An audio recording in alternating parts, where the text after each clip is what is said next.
এই ভিডিওতে কাদিয়ানীদের নিয়ে একটু কথা বলবো। কাদিয়ানীদের নিয়ে আলোচনা চলতেছে, তাই কাদিয়ানীদের নিয়ে কথা বললে ভিডিওটা চলবে। ভিডিও চলার বিশেষ দরকার আছে। তো কাদিয়ানীদের বিষয়ে কি কথা বলবো, যে তাদেরকে নন মুসলিম, অমুসলিম ঘোষণা করা যাবে কি না, এটা নিয়ে আলোচনা। বলবেন পাকিস্তান তো করছে, পাকিস্তান ওদেরকে অমুসলিম ঘোষণা করছে। পয়েন্টটা ওইখানেই, মূল পয়েন্টটা কিন্তু ওইখানেই। পাকিস্তান তাদেরকে অমুসলিম ঘোষণা করছে। এখন তাদেরকে সত্যিই অমুসলিম ঘোষণা করা যাবে কি না, এ ব্যাপারে আমাদের বিশেষভাবে চিন্তা করতে হবে। কারণ পাকিস্তান সবসময় উল্টা কাজ করে। পাকিস্তান যা করবে তার উল্টাটা করবেন, দেখবেন ভালো ফল হয়েছে। তা এমনি পাকিস্তানের মানুষ কিন্তু খুব ভালো, ইন্ডিভিজুয়ালি, ব্যক্তিগতভাবে পাকিস্তানি মানুষদের মতন মানুষ হয় না, খুব ভালো মানুষ। কিন্তু 5 জন একত্রিত হয়ে গেলে যে ওরা কি করবে তার ঠিক নাই। আর ওদের পার্লামেন্ট যেখান থেকে তাদেরকে অমুসলিম ঘোষণা করছে, সেখানে তো 5 জন না, 200-300 তো হবেই। 200-300 পাকিস্তানি একত্রিত হইয়া যে বুদ্ধিটা বাইর করবে, সেটা যে কি বুদ্ধি হবে সেটা নিয়ে বিশেষ চিন্তার বিষয় আছে। পাকিস্তান তাদেরকে অমুসলিম ঘোষণা করছে, এমত অবস্থায় এটা সত্যি এটা করাটা ঠিক হবে কি না, এটা আমাদের ভেবে চিন্তে বাইর করতে হবে। তো এই বকবকি করবো আর কি, কাদিয়ানীদের অমুসলিম ঘোষণা করা উচিত কি না, এটাই মূল বক্তব্য। তো বক্তব্যের ফাউন্ডেশন হিসাবে আমার আবার একজনের বিরোধিতা করে কথা না বললে ভালো লাগে না। ধরছি ফেস দ্য পিপল, ওটা দেখাবো না একটু পরে। বক বক করতে হবে কিছুক্ষণ, এইটাই হলো মূল উদ্দেশ্য। বক বক করলে পয়সা পাওয়া যায়। আমার চ্যানেল এখন ইনশাল্লাহ 23,000 সাবস্ক্রাইবার। বক বক করলে ভিডিও যদি চলে তাইলে মাসে 10-15 হাজার টাকা ব্যাংকে চলে আসে। এই 10-15 হাজার টাকা মাসে। ইংরেজ সাহেবদের কাজ কারবারই আলাদা, কোনো রিসিপ্ট টিসিপ্ট কিছুই লাগে না, কোনো জিজ্ঞাসা করে না টাকা পাইছেন কি না পাইছেন। একটা মেলের মাধ্যমে খালি জানাই দেয় যে আপনার টাকা পাঠাই দিছি, এবং সেই মেলের মধ্যে লেখা আছে নো রিপ্লাই, মানে উত্তর দিয়েন না। মানে কিছুই করা লাগে না, খালি একবার মনিটাইজ করে দিছিলাম। ওই সময় একটা ফর্ম টর্ম ফিল আপ করে লাগছে, তারপরে ফর্ম ফিল আপ করে মনিটাইজ করে দিছি। তারপর থেকে 2-3 মাস যাবৎ দেখতেছি খালি মাসে মাসে 10-15 হাজার টাকা ব্যাংকে পাঠা দেন, নো রিসিভ, নো দৌড়াদৌড়ি, নাথিং, কোনো কিছুই নেই। বাংলাদেশে পেনশন এই 30 বছর চাকরি করে পেনশন পাইতে গেলেও তো জুতে একটা ক্ষয় হয়। আজকাল হয় না, আজকাল সিস্টেমে চলে আসছে অনেকটা। তা হইতো আগে আর কি। 30 বছর চাকরি করছেন, তারপরে পেনশন যাচ্ছেন, এরপরে আপনারা চিনবো না, তখন বলবো অমুক ডকুমেন্ট নিয়ে আসেন, আপনার নাম কি, আপনার নামের প্রমাণ সহ নিয়ে আসেন। এই করে টরে আপনার নানান রকম পেঁচায় টেঁচায় তারপরে পেনশন শুরু হয়। হয়তো আগে, এখন সিস্টেমে আসছে অনেকটা ডিজিটাল হয়ে। তো এখন সিস্টেমে আসলেও তো 2-1 বার তো যাইতেই হয় পেনশন অফিসে। কিন্তু এই যে দেন ওরা 10-15 হাজার টাকা করে আমার পাঠায়, একবারও কোথাও যাইতে হইলো না, কোনো জায়গায় ছবি পাঠাইতে হলো কিছুই না, জাস্ট একটা ফর্ম ফিল আপ করে দিচ্ছি। তারপরে ওরা আমাদের ভিডিও চালায়, মাসে মাসে টাকা পাঠায়, দেখো নো রিসিভ, নাথিং, রিসিভও চায় না। ইংরেজ সাহেবদের কাজ ভালো আছে, এই জন্যই মাঝে মাঝে সাপোর্ট করি আমেরিকারে। সুপার পাওয়ার তো একজন দুনিয়াতে, এখন মুসলমান যদি হয়তো, খিলাফত যদি থাকতো সেটা আলাদা কথা ছিল, খিলাফত তো নাই। তাহলে এখন অন্য একজন সুপার পাওয়ার আছে দুনিয়াতে। এই সুপার পাওয়ারের মধ্যে আমেরিকার থেকে ভালো সুপার পাওয়ার আর হবে না। ইন্ডিয়া হইলে মুশকিল, আমাদের জন্য প্রতিবেশী ভালো না, প্রতিবেশী বেশি শক্তিশালী হওয়া ভালো না। চীন হইলে সব কিছুর মধ্যেই পয়সা নিবে। এই যে America free internet, free GPS, ডলারের ব্যবসার সব কিছু দিল দরাজভাবে করে, তা দেখবেন চীন হইলে নানান দিক থেকে পয়সা নিতে থাকবে, পয়সা তারা কিছুই করে না। এক চীনা লোকের দোকানে যায় বইছি মালয়েশিয়ায়, আমার কয় যে আপনি ওঠেন, দেখছে বাঙালি, বুঝছে যে আমি চা খাবো না, কিছু খাবো না। আমি বলতে ভাই বসছি একটু, বলে যে no no no no, it's for মানে বায়ার্স, যারা কিনবে তাদের জন্য। তো তুমি বেটা বুঝলাম যে আমি কিনবো না, আর আমি আর দোকান থেকে কিছু কিনি নেই, উঠে চলে আসছি। তো চীনটা পয়সা ছাড়া কিছু বোঝে না। চীন সুপার পাওয়ার সময় রাশিয়া হইলে তো আপনার কনসেপ্ট গিলাই দিতে থাকবে, কি যে কনসেপ্ট গিলাবে, ও আর এক প্রতিবেশী বেশি শক্তিশালী হওয়া ভালো না। আমেরিকা দূরে আছে, আটলান্টিক মহাসাগরের উপরে বসে রয়েছে সুপার পাওয়ার, ওইটাই ভালো। আচ্ছা যাই হোক, তবে খেলাফত আসলে সবচেয়ে ভালো হইতো। খেলাফত তো নাই, খেলাফত নাই কারণ আমরা তো খলিফা চিনি না, আমাদের মুশকিল, আমাদের মধ্যে প্রবলেম আছে। ইনশাল্লাহ এসে যাবে, পরে এসে যাওয়ার সময় হয়ে আসছে।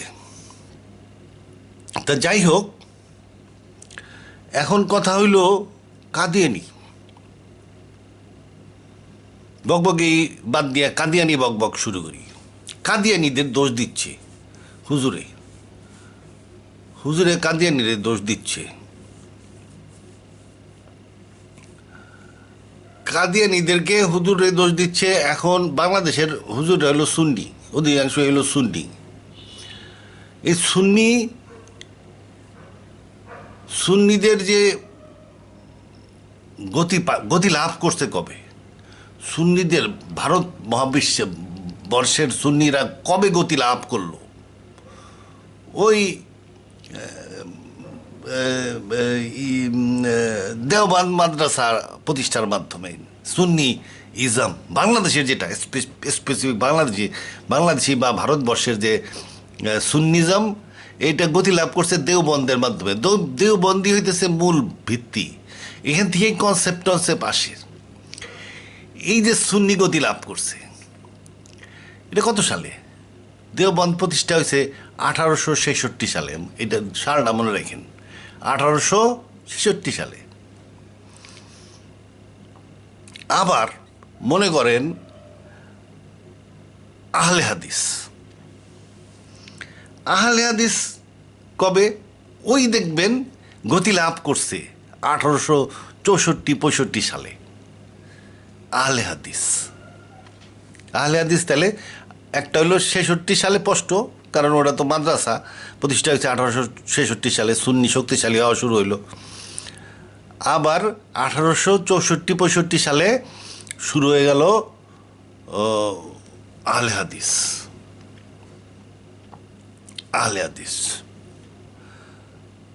আহলে হাদিসের নাম আহলে হাদিস কে? আহলে হাদিসের কনসেপ্ট মূলত কিন্তু ওহাবি কনসেপ্ট আসছে থেকে সৌদি আরব থেকে। এবং ওই ওহাবি কনসেপ্ট ভারতে এসে আহলে হাদিস হয়ে গেল কেন? বলে ওহাবি তো মরে গেল, মরে যাওয়ার পরে আবার যখন অটোমান বিরোধী আন্দোলন শুরু হয়ে গেল, অটোমানদের বিরুদ্ধে যখন আরবিয়ানরা যুদ্ধ শুরু করে দিল, ওহাবিদেরকেই বা সালাফি বলা শুরু হইলো আর কি। তো যাই হোক, ওহাবিয়া একই কথা, ওহাবি আন্দোলন, যার মাধ্যমে অটোমানদেরকে ধ্বংস করছে। ওহাবি আন্দোলনের পিছনে ইন্ধন যোগাইছে ব্রিটিশ আর ফ্রান্স, যোগাইয়া আরবদেরকে লাগাই দিছে তুরস্কের বিরুদ্ধে। আরবরা তুরস্কদেরকে হারাই দিছে, ব্রিটিশরা এসে সেই যুদ্ধের মধ্যে শরিক হয়ে মিডিল ইস্ট দখল করে নিছে। পরে এটারে 4-5টা দেশ বানাই দিছে, সৌদি আরব, ইরাক, সিরিয়া, জর্ডান, এইগুলা।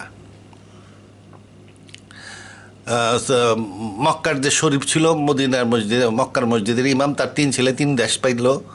একজনে পাইল ইরাক, একজনে পাইল সিরিয়া, একজনে পাইল জর্ডানের জোনে এখনও আছে, মানে তার বংশ আছে আর কি। আর সৌদ পরিবার এরা পাইল হলো সৌদি আরব। এই ভাগ করে দিল আর কি। তো এই হলো ওয়াহাবি। তো ওয়াহাবি আন্দোলন এই ভারতে এসে আহলে হাদিস হইল কেন? কারণ ব্রিটিশরা দেখছে যে ওহাবিদেরকে তো তেল পানি ডালতেছি অটোমান ওসমানীয়দেরকে হারানোর জন্য, তো এই তেল পানি এবং কনসেপ্ট এগুলাতে ঢালতেছি, যুদ্ধবাজ তেল পানি ঢালতেছি, যুদ্ধর দিকে নিয়ে যাচ্ছে এদেরকে। স্বাধীনতা যুদ্ধ, আরবরা স্বাধীন হবে, আরব জাতীয়তাবাদ কেমনে করে জাগাইতে হবে? আরব জাতীয়তাবাদের মধ্যে ইসলাম ঢুকানো আছে। এই জন্য ওদেরকে বলা হইলো যে না, ওসমানের ইসলাম ভালো না, ওসমানীয় ইসলাম ভালো না, আরও ভালো ইসলাম বানাইতে হবে, ওহাবি ইসলাম। তো ওহাবি ইসলামের ধোয়া তুইলা সে যুদ্ধংদেহী একটা ওহাবিজম শুরু করলো। এখন ভারতে তো ব্রিটিশই শাসন করতেছে, ওখানে যদি এখানে ওই ওহাবি হইলে ওখানে ওহাবি, সৌদি আরবে ওহাবি, আবার ভারতে ওহাবি, তাহলে সৌদি আরবের ওহাবিদেরকে দেখে ভারতের ওহাবিরা মারামারি শুরু করে দিতে পারে। কারণ ভারতের ওহাবিরা মারামারি শুরু করে দিলে ব্রিটিশের অসুবিধা, কারণ ব্রিটিশ এখানে শাসন করে। এই জন্য ভারতের ওহাবিদের নাম পাল্টায় দিল, নাম বাড়াইল আহলে হাদিস। জিনিস কিন্তু একই, কনসেপচুয়ালি জিনিস একই, নেতৃত্ব একই, খালি নামে পার্থক্য, জিনিস একই, আহলে হাদিস। বোখারি শরীফে মানে বোখারি, নবী বোখারি আর কি। এখন ওই বোখারিরে মানবে, এখন ওইটাই মিডল ইস্টে হইলে ওটার নাম হলো ওহাবি। আর এই বোখারিরে যদি আপনি ভারতে বসে বসে মানেন তাইলে হয়ে যাবেন আহলে হাদিস। কারণ এখানে গোলমাল চলবে না, এখানে ব্রিটিশ আছে, শাসনিক ক্ষমতা আছে। তাহলে এটা হলো 1866 সালে, 64, 65, 66 সালে এখানে আহলে হাদিস, ওহাবিজম আহলে হাদিসের ছদ্মনামে শুরু হয়ে গেল। আচ্ছা, তাহলে সুন্নি পাইলেন, আহলে হাদিস পাইলেন, আর একটা আসলো কে? কাদিয়ানি। এই কাদিয়ানিরা হলো কি? কাদিয়ানি উনি 1835-এ জন্মগ্রহণ করছে। তাইলে 1866 সালে যখন ওই মাদ্রাসাটা হয়েছিল, দেওবন্দ মাদ্রাসা, এবং ওই ভারতবর্ষে আহলে হাদিস আন্দোলন শুরু হইল, তখন এই যে কাদিয়ানির বয়স কত ছিল? তখন কাদিয়ানির বয়স ছিল 33 বছর, মানে পূর্ণ যুবক, সে তখন ভালো কাজ করতে পারে। আচ্ছা, ওই সময় থেকেই তারও আন্দোলন, কাদিয়ানি আন্দোলন শুরু হয়ে গেল। তাহলে কাদিয়ানিরও একটা গ্রুপ। তাহলে এগুলো সব সমসাময়িক ব্যাপার, এবং ওই ব্রিটিশ আমলে এরা টিকে গেছে, এবং এরা বিখ্যাত হয়েছে। বিখ্যাত বানানোর, সরকার বিভিন্নভাবে বিখ্যাত বানাইতে পারে। মনে করেন ধৈর্য এক জেলে নিয়ে গেল, মানুষ মনে করলো আরে বাপরে বাপ কত বড় সংগ্রামী নেতা। তারপরে বিচার টিচার কইরা 1 মাস পরে ছেড়ে দিল, জনগণ মিছিল নিয়ে যায় তাদের ফুলের মালা দিয়ে নিয়ে আসলো, বিশাল নেতা হয়ে গেল জেলে যায়। তো যাই হোক, বিভিন্ন পদ্ধতিতে, কিংবা কিছু ব্রাহ্মণ্যবাদী আতেল, ওটা তো ব্রাহ্মণ্যবাদী মানে মহাবুদ্ধি আর কি, এর জমিদার মহিদার ছিল, এদেরকে লাগাই দিল যে এদেরকে এমনভাবে সংবাদপত্রে পেন্টিং করো যেন বিখ্যাত হয়ে যায়। দেখবেন সংবাদপত্রে তার মধ্যে লেখা টেখার মধ্যে কেমন যেন একটা আন্দোলনকারীর বিরোধিতা করতেছে সরকার, আবার দেখবেন মানে এমনভাবে উঠাই নিয়ে আসবে যে ও বোঝা যাবে না। মানে চক্রান্ত এমন লেভেলে করে যে মনে হয় যেন আসমান ফেটে যাবে। তাই যাই হোক, সেই আমলে তারা বিখ্যাত হয়েছে, টিকে গেছে 1866 সালে। সব কিছুর পিছনে কিন্তু 1866 সাল, এর পিছনে কিন্তু একটা মূল বিষয় আছে। এই 1866 কেন আসলো, কিংবা 1864, 65, 66, এই সময় দেখা গেল যে কাদিয়ানি আসছে, সুন্নি আসছে, আহলে হাদিস আসছে, ইসলাম ভাগ হয়ে যাচ্ছে। তার মানে কি? ব্রিটিশরা ডিভাইড অ্যান্ড রুল শুরু করছে, মুসলমানদের মধ্যে বিভক্তি সৃষ্টি করছে। এক পার্টি হয়ে যাচ্ছে সুন্নি, আর এক পার্টি হয়ে যাচ্ছে আহলে হাদিস। তারা কোরআন মানবে না, খালি হাদিস মানবে। তাহলে কোরআন না মাইনে হাদিস মানবে, তাহলে হাদিস কোনটা মানবে? হুজুরে যেটা কয় সেটা মানবে। তা এখন হাদিস তো আর লক্ষ লক্ষ হাদিস, এখন হুজুরে যে কয়টা যেগুলো কয় সেগুলো মানবে। হুজুরে তো ব্রিটিশরা সাহেবরাদের সাথে পরিচয় আছে, হুজুরে কন্ট্রোল করা যায়। আর কোরআন মানলে কিন্তু মুশকিল, কোরআনে তো আর চেঞ্জ করা যায় না। যা লিখে দিচ্ছে হজরত মুহাম্মদ সাল্লাল্লাহু আলাইহি ওয়াসাল্লামের সময় আল্লাহ, ওই সময় আল্লাহ যেটা পাঠাইছে ওইটাই ফাঁকা হয়ে গেছে। যুদ্ধ খালি কোরআন মানেই যুদ্ধ, কোরআন মানেই যুদ্ধ। এখন এই কোরআনের বাদ হাদিস, তাহলে ডিভাইড অ্যান্ড রুল হয়ে গেল। এক পার্টি হয়ে গেল সুন্নি, তো সুন্নিতেও কাজ হচ্ছে না। তবে সবাই তো আর ইসলামকে সহজে ছাড়বে না, এই জন্য ভালো মতন যেন একটু এক স্টেপ নামায় নিয়ে আসলো সুন্নি দিয়া। আপনি ঠিক সুন্নির নামলে ইসলাম থেকে এক স্টেপ নিচে নেমে আসছেন। কোরআনের মুসলমান সাহাবীরা ছিলেন কোরআনের মুসলমান, ওই সময় হাদিসের বইটই ছিল না। আপনি যখনই সুন্নিতে চলে আসলেন, তাদের থেকে এক স্টেপ নেমে আসলেন। এখন এই সুন্নির মধ্যে কি কোরআনও আছে, হাদিসও আছে। এরপরে যখন আহলে হাদিসে আসলেন, আরও আর এক স্টেপ নামায় নিয়ে আসলেন। হাদিস মানতেছেন আপনি, শুধু আপনি মুখে বলতেছেন আমি কোরআন মানি, কিন্তু কোরআন কিন্তু তারা মানে না। মানে ঠিকই, বলেন যে হ্যাঁ কোরআনই মানতেছি, কিন্তু কোরআনের আয়াতের প্রেক্ষাপটে হাদিস বের করবে, ওই হাদিসের তপসরা করে ফাইনালি মানবে হলো হাদিস, এবং কোন হাদিসটা মানবে, যেটা হুজুরে বলবে সেটা। আচ্ছা, তাহলে আরও স্টেপ নামায় নিয়ে আসলো আহলে হাদিস, তাতেও কাজ হচ্ছে না, একদম আরও নামায় নিয়ে আসা। মানুষ তো বিভিন্ন রকম হয়, এক পার্টির নাইমে সুন্নি পর্যন্ত আসবে, আর এক পার্টির নাইমে আহলে হাদিস পর্যন্ত আসবে, তার নিচে সে আসবে না, সে ইসলাম ছাড়বে না, ইসলামের প্রতি তো মায়া আছে মানুষের। আর একটা পার্টি আছে, সে একদম নাইমে চলে আসতেছে কাদিয়ানিতে, তার অতটা, সে মুসলমান আগেও ছিল না, অত অত ইসলামের প্রতি তার অত মায়া নাই, কিংবা সে অন্য ধরনের লোক, সে কাদিয়ানিতে থার্ড ডিগ্রিতে, থার্ড লেভেলে, থার্ড ক্লাসে নেমে আসতেছে কাদিয়ানিতে। কাদিয়ানিতে কি করলো? কাদিয়ানিতে হইলো কি, তাহলে কাদিয়ানি থার্ড ডিগ্রি কেন? কাদিয়ানি কিভাবে ব্রিটিশদেরকে সাহায্য করছে? ডিভাইড অ্যান্ড রুলে সাহায্য হইলো, আহলে হাদিস এবং সুন্নিরা সাহায্য করলো, তারা মুসলিমকে ডিভাইড করলো, ব্রিটিশদেরকে সাহায্য করলো রুল করার জন্য। এখন কাদিয়ানিরা কীভাবে সাহায্য করলো? কাদিয়ানিরা সাহায্য করছে সোজা সাপটা হিসাবে, পাঞ্জাবি লোক তো, বুদ্ধি শুদ্ধি, পাঞ্জাবির যেরকম বুদ্ধি ওর কনসেপ্ট ওই রকম দিছে। পাঞ্জাবি লোকদেরকে যে বুদ্ধি দিলে চলবে সেই বুদ্ধিতেই ওনে চালাইছে আর কি, যার যেরকম। মানে এক পাঠানের গল্প আছে, পাঠান চোর ধরছে, দারোয়ান ধরে পুলিশে এসে বলতেছি যে আমি চোর ধরে বাড়িতে বাইন্দে থুয়েছি, তাড়াতাড়ি চলেন, ওরা অ্যারেস্ট করে নিয়ে আসতে হবে। তা থানাওয়ালা জিজ্ঞেস করছে যে চোর ধরছাও, ভালো মতন মানছাও তো? কারণ ওই থানাওয়ালা যাইবো আস্তে আস্তে আর কি। বলছে হ্যাঁ পাও বাঁধছি ভালো করে আর কি। হাত বান্ধব নেই? বলে যে না হাত বান্ধি নেই। তো হাত বান্ধব কে? ওইলো যে না পালাই এই জন্য পাওটা বাঁধছি, পাঠানে খালি পাও বাঁধছি না পালাইবার পারে, হাত তো বান্ধার কোনো দরকার নাই। তো এখন থানা লাখ হইতেছে যে তাইলে তো হাত দিয়া পাও খুলে চলে গেছে। তো পাঠান তখন বুঝছে আর তাই তো, হাত তো খোলা, তো হাত দিয়ে পাও খুলা দড়ি খুলে চলে দেব। তো কিছুক্ষণ পরে হঠাৎ করে তার লাইট বাতি জ্বলছে। হ্যাঁ হুজুর ও যাইব না, কে? আমিও পাঠান ও পাঠান। তো আমিও পাঠান ও পাঠান, তাই এখন ও পাঠান ও যাবে না, ওর মাথায় বুদ্ধি আসবে না। তা যাইয়া দেখে থানাওয়ালা, যাইয়া দেখে দারোগা সাহেব যে না ও চোর, পাও বান্ধা, ও বসে বসে কানতেছে। তো এই অবস্থা আর কি। তখন ওই পাঞ্জাবি লোক পাঞ্জাবি বুদ্ধি দিছে আর কি, তার সরাসরি বুদ্ধি, সে জেহাদ ক্যান্সেল করে দিল আর কি। ব্রিটিশদের অসুবিধা ওই একটাই ছিল, জেহাদের জন্যই এই সুন্নি আহলে হাদিস এইসব বানাইছে, জেহাদ বন্ধ করার জন্য। তো সরাসরি জেহাদ ক্যান্সেল করে দিল। এখন জেহাদ তো কোরআনে আছে, বন্ধ করতে গেলে কেমনে করে করবে? নবী হওয়া লাগে।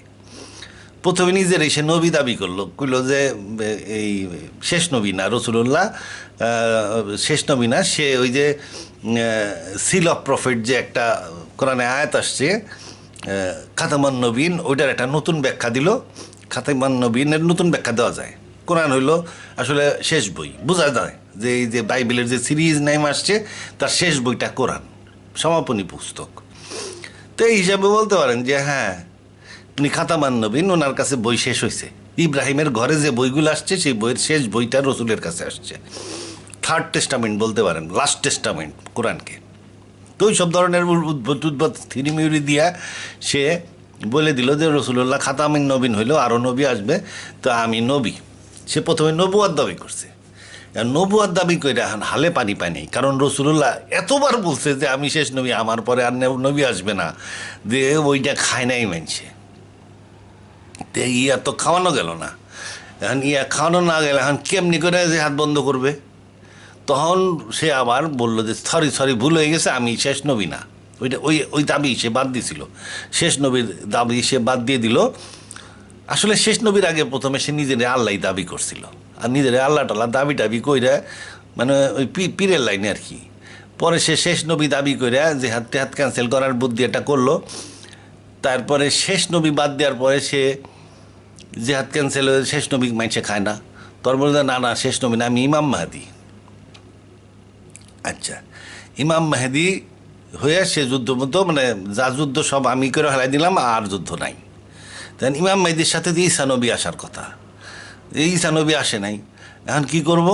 এখন নিজের ঈসা নবীও ঘোষণা করে দিল, সে ইমাম মেহেদি কাম ঈসা নবী, এই দুই জিনিস একত্রিত হইয়া সে নিজে জেহাদ বন্ধ তার আউটপুট ছিল, মূল কথা ছিল যে জেহাদ বাতিল, এছাড়া কোনো কিন্তু ইসলামের সাথে তার কোনো সংঘর্ষ ছিল না। তাহলে এই যে 1866 সালের দিকে তার বয়স 33-34, তারপরে সে ব্রিটিশের সাহায্য টাহায্য করছে এবং ফাইনালি জেহাদ বন্ধ করে দিল পাঞ্জাবে ছিল তখন তার মূল ঘাঁটি আর কি। এইগুলা তারা ব্রিটিশরা এই যে ডিভাইড অ্যান্ড রুল করার জন্য এই যে এত কিছু করলো, মাদ্রাসা তৈরি করলো, আন্দোলন তৈরি করলো, লোকজনদেরকে পয়সা খাওয়াইলো, বিখ্যাত বানাইলো। তা এই ডিভাইড অ্যান্ড রুলের শুরু করলো এই যে 60-এর দশকে, 1860-এর দশকে। কারণ কি? কারণ হইল ওই ঢাকার একটা ঘটনা। ঢাকা শহরে হয়েছিল কি 1858 সালে ওই পুরান ঢাকায় দেখেন যে একটা আছে শহীদ মিনার, ওইখানে 1858 সালে সিপাহী বিদ্রোহ হয়েছিল। এই ঢাকা শহরের এই সিপাহী বিদ্রোহ সারা ভারতবর্ষের মুসলমানরা খাইছে মানে কি তারা অ্যাকসেপ্ট করছে যে না, ব্রিটিশ খেদাইতে হবে। এই 1858 সালের সিপাহী বিদ্রোহ সারা ভারতবর্ষে ছড়াই গেছিল এবং এটা মূলত ছিল মুসলমানদের আন্দোলন। মুসলমানরা চেষ্টা করতেছিল ব্রিটিশ খেদানোর। ওই সময়কার সংবাদপত্র আমি পড়ছি, আমার বন্ধু আছিল দদুলের বড় ভাইয়ের কাছে বই আসছিল, সে পুরানো আমলের বই, তার কাছে ওই 1858 সালের হাতে লেখা সংবাদপত্র তার বাসায় অনেকগুলো আছিল, হাতে লেখা সংবাদপত্র বাঁধাই করে রেখে দিছে। তা ওখানে পড়ছি যে কলকাতার শহরে শহরে দুর্গের ন্যায় ব্যবস্থা করা হইয়াছে, বিদ্রোহীগণ ঢাকা হইতে আসিতেছে, তাহাদেরকে কলকাতাতে ঢুকিতে দেওয়া হইবে না। প্রত্যেক বাড়ির ছাদে প্রচুর পরিমাণে ইট বাড়ির ছাদে ইটা রাখছে আর কি। তখন তো ঢাল তরোয়াল বল্লম লাঠি ছোটা এগুলো নিয়ে আক্রমণ করতো, বন্দুক 303 রাইফেল মনে হয় তখন ছিলই না। তা এখন ওই বাড়ির ছাদে ইট জমা করছে, এগুলো সব সংবাদপত্রে আমি পড়ছি। আন্দোলনটা মূলত মুসলমানদের আন্দোলন ছিল। 1858 সালে মুসলমানদের আন্দোলনটা ব্রিটিশরা কোনো মতে কন্ট্রোল করার পরে কোম্পানির শাসন বাতিল হয়ে গেল, আসলো ব্রিটিশ রাজ চলে আসলো। ব্রিটিশ রাজ আসার পরেই ব্রিটিশ রাজ আসা মানে গোয়েন্দা বাহিনী MI6 এগুলো চলে আসলো। এই গোয়েন্দা বাহিনীটা এখানে দেখলো যে এই মুসলমানরা আন্দোলন করছে, আন্দোলন তো আবার করবে, এই আন্দোলনে ব্যর্থ হয়েছে, তাহলে 20 বছর পরে আবার করবে। তাহলে 20 বছর পরে যখন আবার আন্দোলন করবে, তাহলে কি করতে হবে? ওই আন্দোলনকে আগের থেকে ঠেকাইতে হবে। এটা তো গোয়েন্দাদের কাজ। আর ওদের গোয়েন্দা খুব ভালো, আমাদের দেশের গোয়েন্দার মতন না। মানে আমাদের দেশের গোয়েন্দা অত ভালো না। মানে বিডিআর বিদ্রোহ হইল গোয়েন্দাদের ব্যর্থতা, গোয়েন্দারা জানতে পারে নাই যে বিডিআরে বিদ্রোহ হবে। একটু ভাষা জানছে কিন্তু ভালো মতো কিছু জানতে পারে নাই, কারণ এনএসআই নিজস্ব কোনো লোক পিলখানায় আছে কিনা সন্দেহ, থাকলেও হয়তো সৈনিকের মধ্যে কেউ আছে। এনএসআইয়ের লোক হয়তো সৈনিক লেভেলের কিছু, মানে বিডিআরের পিলখানায় হলো পিলখানায় সৈনিকরা বিদ্রোহ করছে, আর অন্যদিকে এনএসআই হয়তো ওই তার ওই অফিসের একজন সৈনিক লেভেলের লোক পিলখানায় দিয়ে দিচ্ছে। তেমন সৈনিক ভাই এই ধরনের কেসে রিপোর্ট নাও করতে পারে, সে করলেও হালকা করে করবে। তাহলে এনএসআইয়ের কী দেওয়া উচিত ছিল? ডাইরেক্ট বিসিএসের একটা লোক অফিসারকে বলা উচিত ছিল যে তুমি বিসিএস, তোমার চাকরি হয়ে গেল, তোমার বেতন পোষায় যাবে ব্যাংকে, তুমি জীবনেও কোনো দিন অফিসে আসবে না, তুমি ডিপ এজেন্ট হিসাবে বিডিআরের সৈনিক পদে ভর্তি হয়ে যাও। সৈনিক পদে ভর্তি হয়ে যাবে অফিসার, বেসিক্যালি সে বিসিএস অফিসার, সৈনিকের চাকরি করে যেতেছে আজীবন, ডবল বেতন।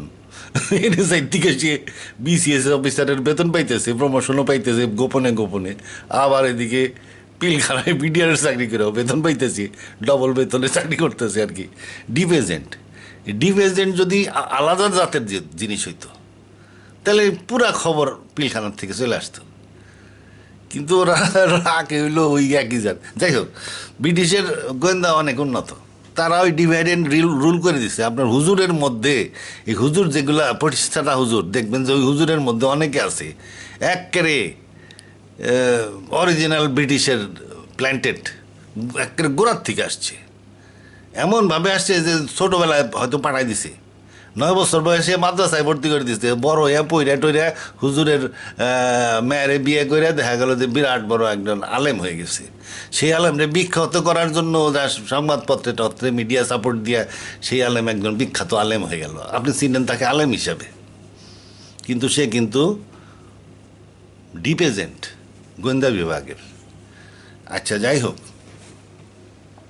এইভাবে ডিভাইড অ্যান্ড রুল করছে। 1858 সালের যে আমরা ঢাকার থেকে যে আন্দোলনের সূত্রপাত হয়েছিল, যে সূত্রপাত সারা ভারতবর্ষব্যাপী ছড়ায় পড়ছিল এবং মুসলমানদের একটা বিশাল জাগরণ হয়েছিল, এবং সেই জাগরণকে যেন আর কোনো দিন না হয়, 1858 সালের পরে ব্রিটিশ রাজ চলে আসলো, ব্রিটিশ আর্মি চলে আসলো, MI6 গোয়েন্দা বাহিনী চলে আসলো, তারা ডিভাইড অ্যান্ড রুল শুরু করে দিল।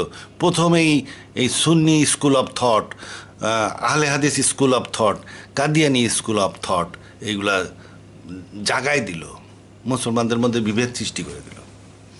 তা যাই হোক, সেটা পুরানো কথা, এখন ওই সব লোক মরে গেছে, ওরা আর এখন এই দুনিয়ার খাতায় নাই, ওরা এখন হিসাব কিতাব দেওয়ার তালে আছে। এখন কি অবস্থা, এখন কি বর্তমানে কি অবস্থা? বর্তমানে তো কনসেপ্ট ঢুকে গেছে, ওই জেনারেশন তো নাই, তাদের বাচ্চা কাচ্চা নাতি নাতনিরা আছে। এখন নাতি নাতনি, এখন কাদিয়ানি অরিজিনাল কাদিয়ানি তো নাই, আছে তার নাতি নাতনিরা কিংবা নাতির ঘরের পোলারা, এই ধরনের 4th জেনারেশন আছে। এই 4th জেনারেশনের ধর্মের মধ্যে কিছু কুসংস্কার ঢুকে গেছে, যেমন ঢুকছে সুন্নির মধ্যে, তেমন ঢুকছে আহলে হাদিসের মধ্যে, তেমন ঢুকছে কাদিয়ানিদের মধ্যে। এই কুসংস্কারকে মুক্ত করা এটাই হইতেছে মূল কাজ, ওদেরকে নন মুসলিম ঘোষণা করা মূল কাজ না।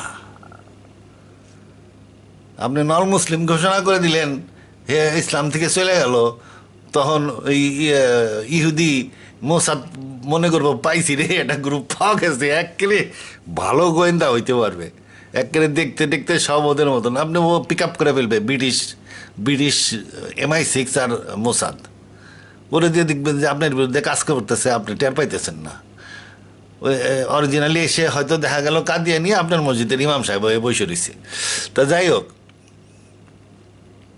তা এভাবে তারা নন মুসলিম ঘোষণা করাটা পাকিস্তানের মতন দেশ করতে পারে, বাকি সবাই করবে কিনা, কারণ এটা তো অরিজিনাল কাজ, ওই যুগ তো নাই, ব্রিটিশ চলে গেছে, আমরা এখন স্বাধীন, ব্রিটিশ চলে গেছে, ওই যুগ নাই।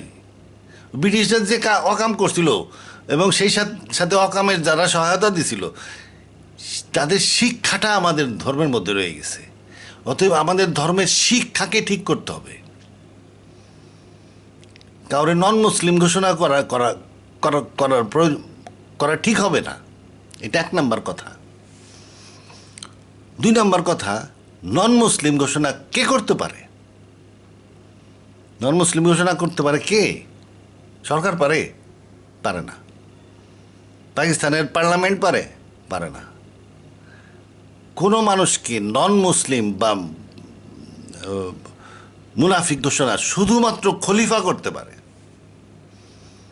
শুধুমাত্র খলিফা, অন্য কেউ করতে পারবে না। খলিফা একটা লোক বা একাধিক লোককে মুনাফিক ঘোষণা করে তাদের বিরুদ্ধে জেহাদের হুকুম দিতে পারে, বলতে পারে যেখানে পাও হত্যা করো। খলিফার পাওয়ার আছে মুনাফিক ঘোষণা করা, আপনি মুনাফিক বলতে পারবো না কাউরে। খলিফার পাওয়ার আছে নন মুসলিম ঘোষণা করার, কারণ মুসলিম কাকে বলে? যে খলিফার অনুগত তাকে মুসলিম বলে, আর যে খলিফার অনুগত না সে কি? সে মুমিন হইতে পারে, বিশাল বড় দরবেশ সাহেব হইতে পারে, কিন্তু সে মুসলমান না, সে বেঁচতে যাবে। দরবেশ সাহেব এত বড় দরবেশ যে উনি জান্নাতুল ফেরদাউসে চলে যাবে আল্লাহর সাথে স্পেশাল খাতির, হইতে পারে, কোনো অসুবিধা নেই, কিন্তু সে মুসলমান না, সে মুমিন। মুসলমান মানে অনুগত, কার অনুগত? সে রসুলের জীবদ্দশায় রসুলের অনুগত ছিল, এখন খলিফার অনুগত। রসুলের রিপ্লেসমেন্ট হইতেছে খলিফা। খলিফা ছাড়া কেউ কেউ মুনাফিক বা নন মুসলিম ঘোষণা করতে পারবে না। বাংলাদেশ সরকারের অধিকার নাই কাদিয়ানিদেরকে নন মুসলিম ঘোষণা করার। এটা ফোর্থ জেনারেশনের কাদিয়ানি। অধিকাংশ ছেলেই দেখবেন যে কোরআন পড়ে এবং কোরআন পড়ে নিজেই নিজের শুধরায় ফেলে। অধিকাংশ কাদিয়ানি থাকবে না, 2 দিন পরে দেখবেন যে কাদিয়ানি বলে কিছু নাই। 2-4 জন ওই যে পয়সাখোর থাকবে, এবং MI6-এর পয়সাখোর দেখা গেল 2-4 জন রয়েছে, তারা মিটিং মিছিল করতে দিতেছে। তাদের মধ্যে কিছু দেখবেন হুজুর টাইপ, তারা বড় বড় হুজুর বক্তৃতা দিতেছে, কিন্তু তলে লোক থাকবে না। কারণ কোরআন শুদ্ধ করে, কোরআন জ্বালায় দেয়। কোরআনের মাধ্যমে এদেরকে শুদ্ধ করতে হবে। শুদ্ধ করাটাই উদ্দেশ্য। এদেরকে নন মুসলিম ঘোষণা করাটার কোনো কারণ নাই। আচ্ছা, এখন আর একটু ফার্দার আলোচনা করি। ফার্দার আলোচনা না করলে জিনিসটা আমার পয়েন্টটা বোঝা যাবে না। অনেকেই খেপে যাবে, কী বলেন আপনি, কাদিয়ানিরা মুসলমান, এত বড় কথা, শেষ নবীরে মানে না, এত বড় কথা। হ্যাঁ, এটা নিয়ে আলোচনা করতে হবে। তাহলে আলোচনাটা আবার গোড়ার থেকে শুরু করি। এতক্ষণের আলোচনা পার্ট 1 আলোচনা হয়ে গেল, গোড়ার থেকে শুরু করি আবার আলোচনা। বিশাল আলোচনা করতে গেলে অনেক সময় যায়, এর মধ্যে আমার আবার সিগারেট খাইতে ইচ্ছে করে। ভিডিও সিগারেটও খাওয়া যায় না, দৌড় ঘোরা। আচ্ছা, যাই হোক, শুরু করি। দেখেন, এই দেখেন, প্রথমে দেখেন, এই যে ফেস দ্য পিপলের কথা আপনাদেরকে প্রথম শোনাবো একটু, তারপরে আলোচনা করব 3 জনের কথা। ব্যারিস্টার মোল্লা, এটা তো সবাই চেনেন। ব্যারিস্টার মোল্লা লন্ডনে থাকে, লন্ডনে ব্যারিস্টারি করে। বিশাল জ্ঞানী লোক। গবেষণা করতে করতে এমন পর্যায়ে পৌঁছায় যায় যে গবেষণা মাইনছে আর বোঝে না। যাই হোক, উনি বহু চেষ্টা করে গবেষণাটা বোঝানোর জন্য, কিন্তু গবেষণাটা বেশি জটিল হয়ে যায় মাঝে মাঝে। ব্যারিস্টার মানুষ তো অনেক বুদ্ধিমান লোক, লন্ডনে থাকে। উনিও খুব গবেষণামূলক একজন হুজুর, এনার ইউটিউবে প্রচুর বক্তৃতা আছে। আর ফেস দ্য পিপল তো বিশাল এক সাংবাদিক। আচ্ছা, ফেস দ্য পিপলের কথা দিয়ে আমি এখন শুরু করব। আচ্ছা, আমার কিন্তু বর্তমান পর্যায়ের কথার সাথে পূর্ব পর্যায়ের কথার কোনো আলোচনা না, মিল নাই। এখন আমি অন্য লাইনে একই পয়েন্টে যাচ্ছি। কাদিয়ানিদের আলোচনাই করব, কিন্তু এখন লাইন অফ ডিসকাশনটা ভিন্ন হবে। লাইন অফ ডিসকাশনটা চেঞ্জ। অন্য লাইনে যায় আমি দেখব যে তাদেরকে নন মুসলিম ঘোষণা করা যাবে কি যাবে না, কিংবা উচিত কি উচিত না। আচ্ছা, কিংবা তারা মুসলিম কি মুসলিম না, তারা নিজেদেরকে মুসলমান দাবি করে, আসলে কি তারা মুসলমান? আচ্ছা, এটাও আমি আলোচনা করব। তারা মুসলমান কি না, এটা এক নম্বর আলোচনা করা। 2 নম্বর আলোচনা করা হলো তাদেরকে নন মুসলিম ঘোষণা করা যাবে কি না, এটা 2 নম্বর পয়েন্ট। তাহলে আমি প্রথমে শুনি ফেস দ্য পিপল কি বলে। এই অনুষ্ঠানটি শুধুই আলোচনা অনুষ্ঠান হলেও এটিকে আমি ডিবেটের আদলে পরিচালনা করব। সময় নির্ধারণ করে দেওয়া হবে, তার মধ্যে আপনারা শেষ করবেন আলোচকদের উদ্দেশ্যে আমি বলছি। তবে আজকে এই অনুষ্ঠানটি নতুন একটি বিষয় সংযোজন করছি, সেটি হলো কোনো পক্ষ অন্য পক্ষের সম্পর্ক যদি কোনো প্রশ্ন থাকে সেটিকে আপনারা প্রশ্ন আকারে করতে চাইলে হাত তুলে অনুমতি চাইবেন এবং চলমান বক্তা তার সুবিধা মতো সেই প্রশ্নটি গ্রহণ করবে। এই হলো সিম্পল আজকের আমাদের অনুষ্ঠানের নিয়ম নীতি। আমি শুরু করছি জনাব রহমানী, আপনাকে দিয়েই জনাব আবু মোহাম্মদ রহমানী। বলা হয়ে থাকে আমাদের ইসলাম ধর্মে, খুব কেয়ারফুলি আমার প্রশ্নটি শুনবেন, ইসলাম ধর্মে সেই স্বাধীনতা দেয়া আছে যে, এই যে এখানে উনি বললো যে কেয়ারফুলি আমার কথাটা শুনবেন, মানে উনি আলোচনার মধ্যে একটা নোক্তা ঢুকাই দিতেছে। ওনার নোক্তা আছে আলোচনায়, মুক্ত আলোচনা না। উনি কেয়ারফুলি একটা জিনিস আবার শোনাই দিতে যাচ্ছেন, সেটা একটু শোনেন। কেয়ারফুলি যে জিনিসটা শোনাইতে যাচ্ছেন সেই জিনিসটা কি? যে যার ধর্ম পালন করবে এবং যে যার মতবাদ নিয়ে ধর্ম পালন করবে, এতে আপনাদের সমস্যা কোথায়? আপনারা কেন আহমদিয়া বা কাদিয়ানীদের ধর্ম বিশ্বাস বা তাদের মতবাদ প্রকাশে বাধা দিচ্ছেন? যে বিষয়টি এখন বারবার উঠে আসছে, তাদের পক্ষে বলা হচ্ছে তাদের শেষ নবী নিয়ে আপনাদের মাথা ব্যথা কেন, এবং এইসব কারণে আপনাদের প্রতি যে দায় এসছে, বিশেষ করে পঞ্চগড়ের ঘটনার কারণে, হামলার কারণে, বিভিন্ন ঘটনার কারণে, সেটিকে আপনি কিভাবে এড়াবেন? আপনার সময় পুনর তারা পাবো না। এইখানে সে যে নোক্তাটা ঢুকাই দিল, ইসলাম নাকি বলে যে যে যার ইচ্ছা ধর্ম পালন করবে। তোমার কাছে তোমার ধর্ম, আমার কাছে আমার ধর্ম, এই কথাটা নাকি ইসলাম বলে? হ্যাঁ বলে। আচ্ছা, যে যার ধর্ম পালন করবে তাতে আপনাদের অসুবিধা কি? কাদিয়ানীদেরকে কেন খারাপ বলেন? কাদিয়ানীদেরকে কেন বাধা দেন? এইটাই আজকের আলোচনা। সেটা সে এই একটা ডাইরেকশন দিয়ে দিছে। এই ডাইরেকশনটা তার হলো কি, যে যে যার ধর্ম পালন করবে ইসলাম অনুযায়ী, অতএব আপনারা কাদিয়ানীদেরকে কেন বাধা দিচ্ছেন? সে যে এই যে নোক্তাটা ঢুকাই দিল, এইটাই ভুল ধারণা। ইসলাম এরকম কথা পারমিশন দেয় না। ইসলামের পলিসি দুইটা। ইসলামের পলিসি দুইটা। একটা পলিসি, ইসলামের একটা পলিসি হইল লাকুম দিনুকুম ওলিয়া দিন। তোমার কাছে তোমার ধর্ম, আমার কাছে আমার ধর্ম। এটা কোথায়? এইটা হইল ইসলামের 1 নাম্বার পলিসি। 1 number policy. এটাকে আপনি ধর্ম নিরপেক্ষতার রূপও দিতে পারেন। বলতে পারেন যে যে যার ধর্ম পালন করবে। ইসলামের ধর্ম নিরপেক্ষতা কিন্তু ধর্মহীনতা না। সবাই ধর্ম পালনের সম অধিকার, এটাই হলো ইসলামী ধর্ম নিরপেক্ষতা। এবং এইটা আসছে কোত্থেকে? লাকুম দিন উকুম ওলিয়া দিন, এই কথার থেকে, কোরআনের আয়াত। এখানে বলা হয়েছে তোমার জন্য তোমার ধর্ম, আমার জন্য আমার ধর্ম। ইসলামের এইটা হলো 1 নাম্বার পলিসি। 1 number policy. ইসলামের এই পলিসিটা কোথায় প্রযোজ্য এটা দেখতে হবে।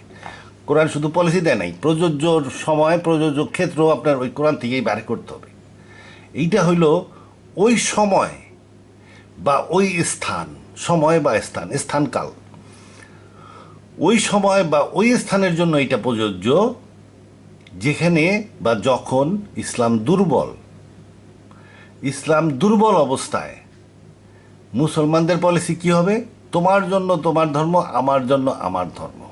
এই যে আমাদের দেশ, আমাদের দেশে আমরা বলতে পারি তোমার জন্য তোমার ধর্ম, আমার জন্য আমার ধর্ম। কারণ আমরা যদি বেশি ইসলামী আইন করি, অনেক লোক এখান থেকে দেখবেন যে বাংলাদেশ থেকে চলে গেছে, ভারতে চলে গেছে। এটা গোলমাল সৃষ্টি হবে। কিংবা ভারতের মুসলমান ধরেন, আমাদের দেশ বাদ দিলাম, ভারতের মুসলমান মাত্র 10-15% মুসলমান আছে ভারতে। ওইখানে তাদের পলিসি কি হবে? তোমার জন্য তোমার ধর্ম, আমার জন্য আমার ধর্ম।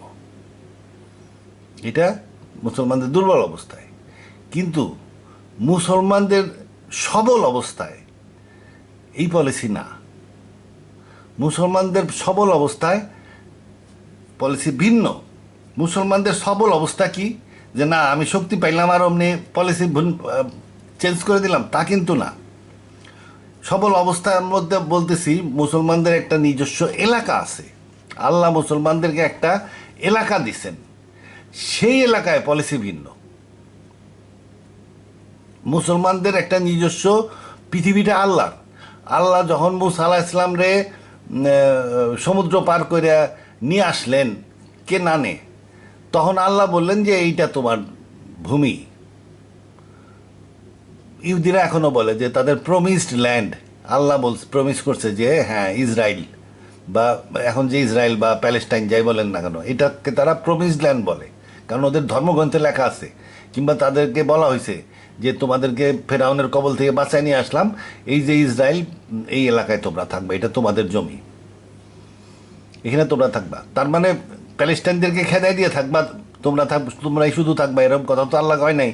তারা আবার প্যালেস্টাইনদের খেদাই দিয়েছে, এটা হইলো আবার অন্যায়। প্যালেস্টাইনরাও থাকবে, তোমরাও থাকবা, এরকম হইলে ভালো হইতো আর কি। আল্লাহ বলছে তোমরা এখানে থাকো, তো তারা এখানে থাকবে। তা থাকবে যায় আবার প্যালেস্টাইনকেও খেদাইব কে? আচ্ছা, অন্য আলোচনায় না গেলাম। তাহলে তাদের প্রমিস ল্যান্ড কি? ইসরায়েল, জেরুজালেম, এটা ইহুদিদের প্রমিস ল্যান্ড। সেরকম যখন ইসলাম আল্লাহ ধর্ম হিসাবে দিলেন, তখন ইসলামকেও একটা জমি দিছিলেন আল্লাহ। কোরআনের মাধ্যমে ইসলামকে একটা জমি দিছিলেন। এই যে ইসলামের জমি আল্লাহ দিলেন, এই জমিটাকে দারুস সালাম বলা হয়। কোরআনে দারুস সালাম বলা হয়েছে। এই জমিতে, এই দারুস সালামে ইসলামের পলিসি ভিন্ন। এখানে কিন্তু লাকুম দিনুকুম ওলিয়া দিন বললে চলবে না। এখানে অ্যাকসেপ্টেড ধর্ম হইতেছে ইসলাম এবং খ্রিস্টানিটি এবং ইহুদি। পিপল অফ দ্য বুক হইলে চলবে। সাবিয়ান চলবে। সাবিয়ান কারা বোঝা যায় না, সাবিয়ান বাদ দিলাম। তাহলে মুসলমান, ইহুদি, খ্রিস্টান এরাই শুধু ওই ওই ওই ওই জমিতে নিরাপদে থাকতে পারবে, পত্তলিক থাকতে পারবে না। ওখানে লাকুম দিনুকুম ওলিয়া দিন হবে না। পত্তলিকদের আমি আয়াতগুলা দেখাচ্ছি। এই জমিটা কোনটা? আল্লাহ মুসলমানদেরকে যে জমিটা, আপনি সৌদি আরবে যাচ্ছেন, সৌদি আরবে ওখানে আপনার মুসলমান, সব মুসলমান। একটা হিন্দু লোক যদি সৌদি আরবে যায়, সে তখন সফরকারী হিসাবে যায়। সফরকারীদের সম্মান কোরআনে দেওয়া হয়েছে। তাদেরকে খাওয়া পড়া থাকার ব্যবস্থা, সমস্ত রকমের সম্মান, সমস্ত রকমের সুবিধা কোরআনে দেওয়া হয়েছে। সে 10 বছর চাকরি করলেও সে সফরকারী হিসাবেই ওখানে থাকবে। সে ওখানে যদি পার্মানেন্ট জমি কিনা পার্মানেন্ট বসবাস শুরু করে, তাহলে সে আর হিন্দু থাকতে পারবে না। সে তার মন্দিরও স্থাপন করতে পারবে না ওখানে। সে হয় খ্রিস্টান হইতে হবে, না পার্মানেন্ট জমি কিনা থাকতে হলে খ্রিস্টান, ইহুদি বা মুসলমান হইতে হবে, আব্রাহামিক ধর্মে থাকতে হবে। হিন্দু থাকা যাবে না ওখানে। এটা কোরআনের আয়াত থেকে আমি দেখাচ্ছি।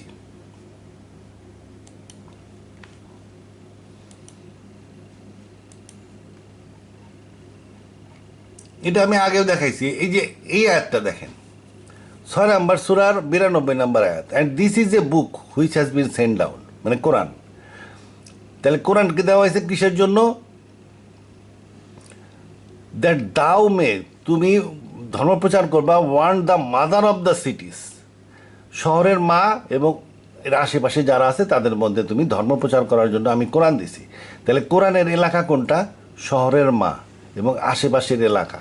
এই এলাকায় শহরের মা এবং আশেপাশের এলাকা, এটা কোরআনকে দেওয়া হয়েছে, রসুলকে দেওয়া হয়েছে। কোরআন এখানে রুল করবে, কোরআন অনুযায়ী, কোরআনের আইন অনুযায়ী চলবে। এই আয়াত আর একটা আছে, একটা আয়াত থাকলে বলতে পারতেন, হঠাৎ আসছে। এই যে 42 নম্বর সূরা 7 নম্বর, thus we have send down by inspiration to the an Arabic Quran, আমি তোমাকে একটা আরবি কোরআন দিছি। That thou may warn the mother of cities, শহরের মা, অ্যান্ড অল অ্যারাউন্ড হার, এবং মাদার অফ সিটির আশেপাশে যারা থাকে তাদের সবাইকে তুমি ওয়ার্ন করবা, এদের মধ্যে ধর্মপ্রচার করবা। কি? কোরআন। তাহলে কোরআনের এলাকা কোনটা? মাদার অফ সিটিজ এবং তার আশেপাশের লোক। মাদার অফ সিটিজ কোনটা? সারা পৃথিবীর লোক জানে যে মাদার অফ সিটিজ মানে হলো ব্যাবিলন, কারণ ব্যাবিলন মানব জাতির প্রথম শহর এবং এটা বাবেল শহর। এখান থেকেই ভাষা আলাদা হয়ে গেছিল, মানুষ বিভিন্ন শহরে ছড়ায় পড়ছিল। ব্যাবিলন প্রায় 7000 বছর আগের পুরানো শহর, মানব জাতির প্রথম শহর। এই জন্য এটাকে মাদার অফ সিটিজ বলা হয়। এটা বাইবেলে পরিষ্কারভাবে বলা আছে যেটা প্রথম শহর। তাহলে এই যে ব্যাবিলন হইল মাদার অফ সিটিস, এই ব্যাবিলনের পিপল অ্যারাউন্ড হার, ব্যাবিলনের আশেপাশে কারা ছিল? কোরআন নাজিল হয়েছে ব্যাবিলন এবং পিপল অ্যারাউন্ড হার, ব্যাবিলনের আশেপাশের লোকদের উপর। তাহলে ব্যাবিলনের আশেপাশের লোকরা ছিল, দুই রকম লোক ছিল। ব্যাবিলন শহরে তখন রসুলের সময় ব্যাবিলন শহরের রাজত্ব করত পারস্যের লোকরা। পারস্যের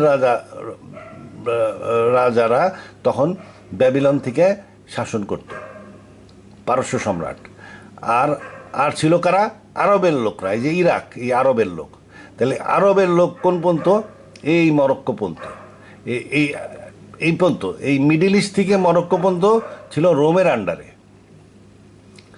আর এই ব্যাবিলন থেকে এই পর্যন্ত, হিমালয় পর্যন্ত ছিল পারস্যের আন্ডারে।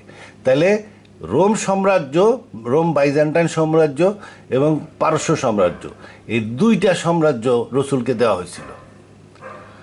আচ্ছা, রসুলকে দুইটা সাম্রাজ্য দেওয়া হয়েছিল এবং রসুলকে যে দুইটা সাম্রাজ্য ছিল, এবং আল্লাহ যখন দিছে, তার মানে দিছি, মনে করেন জেনারেল মন্টোগোমারি, তার একটা যুদ্ধের অর্ডার আপনি পড়লেন, 20 পৃষ্ঠা একটা অর্ডার, জেনারেল মন্টোগোমারি 20 পৃষ্ঠার অর্ডার দিছে। তাহলে দ্বিতীয় মহাযুদ্ধের সময় পরে অ্যানালাইসিস করে দেখা গেল যে তার আন্ডারে ব্রিগেডিয়ার সাহেব, কর্নেল সাহেব যারা আসিল, তারা কেউ সেই অর্ডার মানে নাই, অর্ডার বাস্তবায়নও হয় নাই, পুরো অর্ডারই ফেল হয়েছে। এই অর্ডারের যে উদ্দেশ্য ছিল, উদ্দেশ্য ব্যর্থ হয়ে গেছে।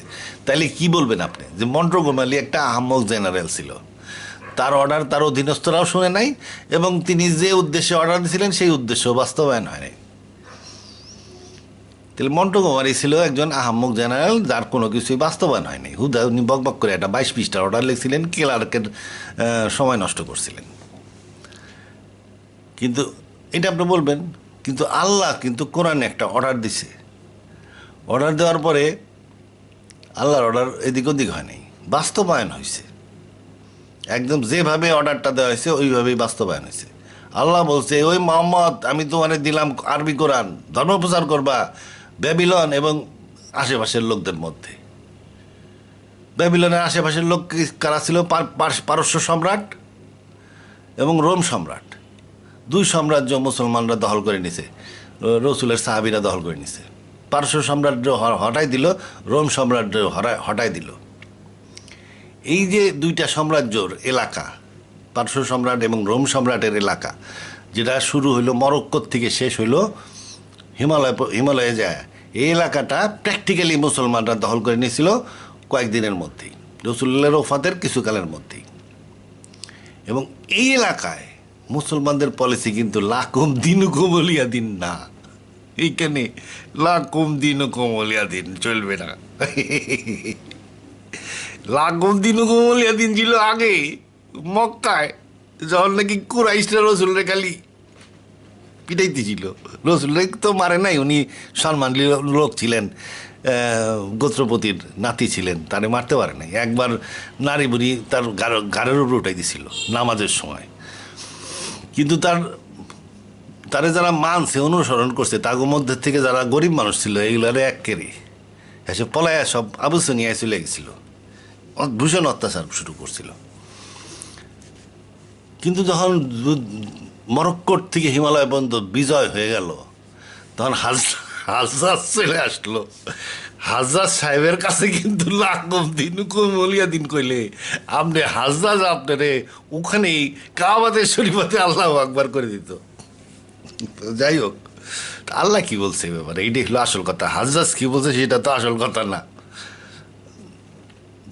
আপনি বলবেন যে এই এলাকা আল্লাহ দিছে, রসুল ওই এলাকা ভালো করে চিনাই দিছে। রসুল স্পষ্টভাবে বলে গেছে যে খবরদার খবরদার, তুরস্কের লোকদের আক্রমণ করো না, টার্কিকদেরকে আক্রমণ করো না, যতক্ষণ পর্যন্ত তারা আক্রমণ না করে। মুসলমানরা টার্কিকদের আক্রমণ করে না, কারণ টার্কিকটা ভয়ঙ্কর যোদ্ধা। আচ্ছা, রসুল্লাহ বলে গেছেন যেখানে উঠ যায় না সেখানে যাও না। কিন্তু মুসলমানরা স্পেন দখল করছে, কোনো লাভ হয় নাই, স্পেনে কোনো লোক মুসলমান হয় নাই। তারপরে বসফরাসের ওপাশে যাওয়াও ঠিক হয় নাই, ওখানে ইসলাম প্রচার হয় নাই। এই এলাকার লোকজন, এই যে পারস্য সাম্রাজ্য, রোম সাম্রাজ্য, আরব এবং পারস্য জাত ধামাধাম মুসলমান হয়ে গেল। কারণ হলো এটা আল্লাহর ওইভাবেই দিছে ইসলাম, যে না পারস্য এবং পারস্য সাম্রাজ্য এবং রোম সাম্রাজ্য মুসলমান হয়ে যাবে, পার্সিরা মুসলমান হয়ে যাবে। মুসলমান হয়ে গেছে। ওই সময় হাজ্জাজের সময় মীর কাসিমরে পাঠাইছিল ভারত জয়ের জন্য। মীর কাসিমে আইসা কি গোলমালের মধ্যে পড়ে গেল, হাজ্জাজ তারে নিয়ে আবার কাওয়াতের শরীফাতে আল্লাহু আকবার করে দিল জবাই করে। ইসলাম প্রচার হয় নাই তখন, কারণ ভারত তো এই এলাকার বাইরে, আল্লাহ তো ভারত দেয় নাই মুসলমানদেরকে। হিন্দু কুশ পর্যন্ত দিছে, হিমালয় পর্যন্ত দিছে, এই পর্যন্ত। তাহলে দারুস সালাম কোন পর্যন্ত? মরক্কোট্টর থেকে হিমালয় পর্যন্ত বা হিন্দুকুশ পর্যন্ত, ভারত না। কিন্তু এই এলাকায় ইসলাম প্রচারের পদ্ধতি অন্য, কারণ ইসলাম তো বিশ্বের ধর্ম, মানব জাতির ধর্ম। কীভাবে প্রচার পদ্ধতি দুইটা। এই দারুস সালাম মরক্কো টু হিমালয়, এখানে প্রচার হয়েছে জিহাদের মাধ্যমে। তাগুত দমন করা হয়েছে। তাগুত কারা? পারস্য সম্রাট, রোম সম্রাট এবং গোত্রপতিরা এবং বিভিন্ন রাজা বাচ্চারা, এদেরকে দমন করা হয়েছে। জনগণ মুক্ত হয়ে গেছে, গণহারে মুসলমান হয়ে গেছে। এখানে মুসলমান ছাড়া কেউ নাই। শেষে অল্প কয়টা আসিল, এদেরকে বলতো কি বলার নাম, ওই যে ইয়াজিদি। এই আইএসএস খলিফা আসলো, আইসে ওগুলারে কাম সারা করে দিছে। শেষ খলিফা আইএসএস খলিফা আইসা কাম সারা করে দিছে সব মাইরা, এবং ওদের দাসদাসী মেয়েদেরকে দাসদাসী বানায় মুসলমান বানায় ফেলছে। তবে আইএসএস কিন্তু ভালো না, কারণ অলরেডি খিলাফত দাঁড়ায় গেছে, খোমেনির খিলাফত। এই অবস্থায় তার আবার খেলাফত ঘোষণা করা ঠিক হয় নাই, যার ফলে আল্লাহ তার খেলাফতকে ধ্বংস করে দিছে। শেষে অল্প কিছু আল নুসরা বাইসে ছিল, ওই যে ইয়েতে কয়েকদিন আগে ভূমিকম্প হইল যে শহরটা, সেই শহরে আল নুসরার ঘাঁটি ছিল। আইসিসের একটা ব্রাঞ্চ, ওখানেও ব্যাপক হারে ভূমিকম্প দ্বারা ক্ষতিগ্রস্ত আল নুসরা। তো যাই হোক, মুসলমানদের মধ্যে গোলমাল ঠিক করে না। অলরেডি যেখানে ইমাম খোমেনি খেলাফতের ধ্বংস ঘোষণা করে দিছে, এর মধ্যে সে ইমাম খোমেনির অনেকত্ব স্বীকার করবে, তা না করে সে আলাদা একটা খিলাফত ধ্বংস করে গঠন করে একটা আলাদা গোলমাল করছে। তবে কামের মধ্যে কাম করছে কি, ওই যে ইয়াজিদদেরকে শেষ করে দিয়ে গেছে, ইয়াজিদিদেরকে। তা যাই হোক, এই এলাকার পলিসি আলাদা। তো এই এলাকায় আল্লাহ কি পলিসি দিচ্ছে একটু দেখাই দিই।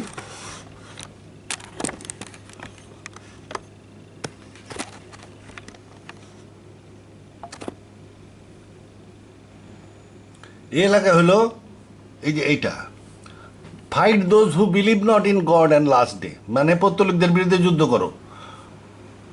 আর of the people of the book, আচ্ছা এদেরকে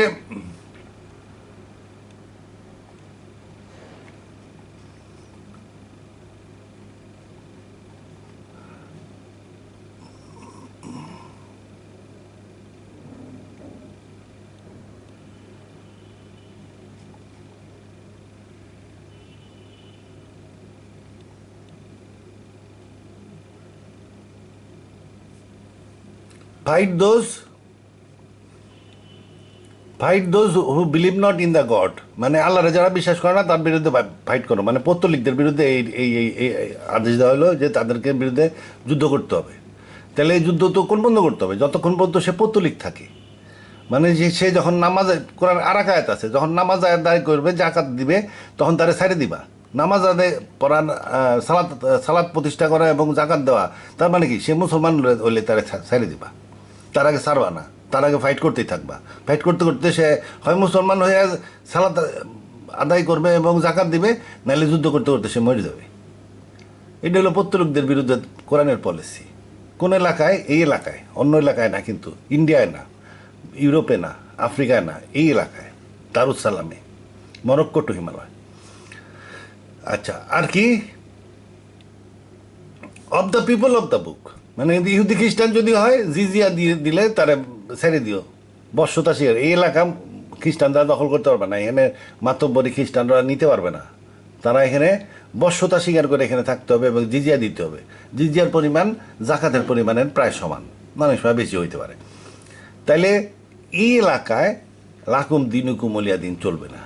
তাহলে এই এলাকায় যদি কাদিয়ানি যায়, তাহলে এই কাদিয়ানিকে খলিফা চিন্তা করবে যে সে কি আমার পক্ষে আছে না বিরুদ্ধে আছে। তা খলিফা ডিসাইড করে বলতে পারে যে না, এ মুসলমান না, কিংবা বলতে পারে সে মুরতাদ, যা ইচ্ছা তাই ডিক্লেয়ার করে তার বিরুদ্ধে জিহাদও করতে পারে, কিংবা তার সাথে শান্তি স্থাপনও করতে পারে, কিংবা বুঝানোর জন্য 10টা হুজুরও নিয়োগ করে দিতে পারে যে তাদেরকে বুঝায় টুজায়, নিউ জেনারেশন এরা তো আর জানে টানে না কিছু, ধর্ম শিক্ষা দিয়ে ঠিক করে নিয়ে আসো। এই খলিফা ডাক দিয়ে যদি বুঝাই দেয়, ও নেতাকে, ওর নেতা দেখবেন যে খালি ওই খলিফার গুণগান করতেছে এবং একেবারে ভালো, এটা পাক্কা ভালো হয়ে গেছে। খলিফা ডাক দিয়ে খালি বুঝাই দিলেই হইব। এই যে বড় বড় দেখেন না আহলে হাদিসের লিডার মিডার, এই একজনের ডাইকে যদি সৌদি আরবের বাদশাহ একটু গল্প স্বল্প কইরা যদি একটু বুঝাই দেয়, দেখবেন যে উনি আহলে হাদিস সাইডে দিয়ে সুন্নি হয়ে গেলেন। যাবের কুবের তাই হইব। তো যাই হোক, তো ওইরকম বড় বড় নেতাদেরকে ডাক দিয়ে খলিফা উনারে ঠিক করে ফেলবে। নন মুসলিম ঘোষণা করার কিছু এখানে নাই, আর এর ক্ষমতাও কোনো সরকারের নাই। ইসলামের নেতৃত্ব হইল খলিফার হাতে। খলিফার হাতে কি আছে? খলিফা জাকাত আদায় করে মসজিদের মাধ্যমে, এবং জাকাতে আবার পুনর্বিন্যাস করে মসজিদের মাধ্যমে উনি জাকাতকে খরচ করেন। আর ওনার একটা বাহিনী আছে, এটা হলো মুত্তাকিনের বাহিনী। মুত্তাকিনের বাহিনীর মাধ্যমে উনি কী করেন? উনি জিহাদ করেন।